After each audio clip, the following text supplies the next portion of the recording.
Hi everyone, this is episode 1 of Health at Battles. I'm Jamie. I'm Eusta. I'm Audrey. I'm Laura. And I'm Colin. And today we will be reviewing 2 apps. One's called Nutritionix and the second one is 7-Minute Workout.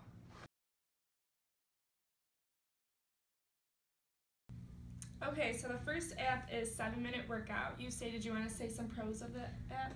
Sure do. So I like the 7-Minute Workout app because there are multiple exercises that target different body parts. It's high intensity, so you feel yourself sweating, you feel yourself targeting the muscles. And another thing that I liked that it counted down to when the exercise was over, so it motivated me to keep going. And Audrey, did you want to talk about some cons of the 7-Minute Workout app? Sure. So on the app, there's only 2 free workout sessions. There's 3 others on the app, but you couldn't use them without buying them. So anyone could go online and find other free exercises. And then another thing I would change is that the app doesn't show you how to do the exercises. So if you're not familiar with an exercise, then you wouldn't know how to do it. Does the app show you at all, the progress of your? No, it doesn't. That's one thing I think it could improve on, maybe if someone can't do push-ups for a whole 30 seconds, and the first week they can only do for 15 seconds, maybe in a month or so, they can do it for a whole 30 seconds, so that'd be something that would definitely benefit the app. But reviewing is Nutritionix. Laura, did you want to talk about some pros? Yeah, sure. So first of all, I thought initially using the app that it would be kind of hard to navigate and figure out where to put information in, but I found that it was really easy to use, and they actually gave you a tutorial of how to use the app, and that was my first pro of the app. And then also to put in your nutrition label contents, you didn't have to type it in. You could just take a picture of the barcode and it would have the nutrition facts already there for you, so it made it really easy to add in those information.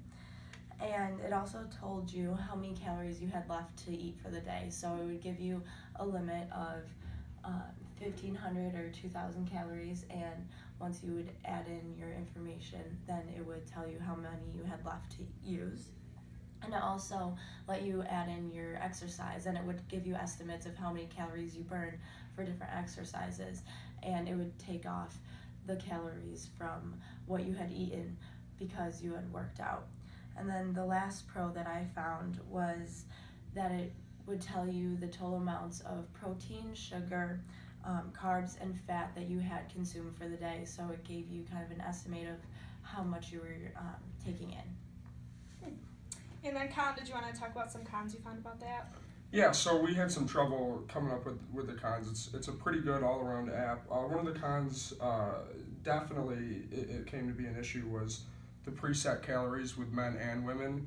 Women were preset at 2,000 calories, and obviously we know that metabolism and lifestyle differences really amount to eating a different amount of calories, and it's really person dependent. So that's a huge flaw with the app, considering a lot of other apps of the same variety have this feature. Okay, so in summary, what would you guys give your 7-Minute Workout app out of 5 stars? We both think it deserves a 3 out of 5 stars because overall there was a good variety of exercises to do, but there could be some improvements, like showing actual videos of how to do the exercises. And for Colin and Laura, what would you give the Nutritionix app?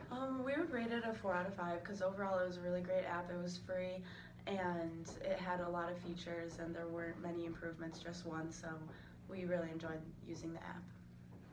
Okay, after hearing these apps, I haven't used either of them, but I think I'd be more prone to use the Nutritionix app. I know next year when I live off campus, if I'm shopping for groceries at Walmart, I could just scan the label, and if I'm debating between, I don't know, Pop-Tarts and Gushers, I mean they're both equally terrible, but just for example, which one would I buy? For the 7-Minute Workout, it seems like a good idea, but like they said, it doesn't show you what the exercise is. So if you're new to working out, you're not going to know what to do. And I wouldn't want to pay for the upgrade when you can just create your own workout. All right, thanks for listening. Stay tuned for next week's episode of Health at Battles. Thing that I would want to improve is adding in I have no idea what I'm saying. I'm sorry. But can we redo it? We need note cards. We need note cards. We need them. We need them. We need them. All right, so What am I Also,